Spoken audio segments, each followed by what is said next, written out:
La semaine dernière, c'était le grand retour du manga, le plus populaire au monde, Dragon Ball. Annoncé en grande pompe, la suite intitulée Dragon Ball Super a dévoilé son chapitre 1, et a réveillé la nostalgie chez de nombreux fans.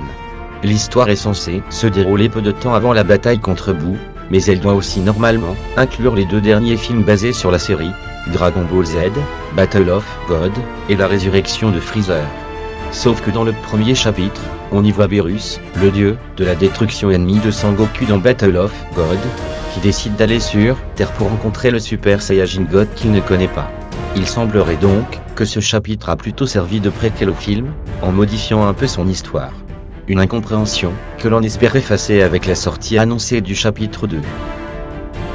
Dragon Ball Super étant un mensuel, il va falloir attendre un petit moment avant de découvrir la suite de l'histoire. Et là aussi on assiste à une vraie bizarrerie, puisque la version animée du manga doit sortir le 5 juillet prochain au Japon, et paraître ensuite chaque semaine. Logiquement, l'anime devrait donc être en avance sur le manga, ce qui est plutôt inhabituel. On ne vous cache pas que l'on se pose beaucoup de questions sur cette suite depuis la sortie du chapitre 1, et que l'on apprécierait un peu plus de cohérence.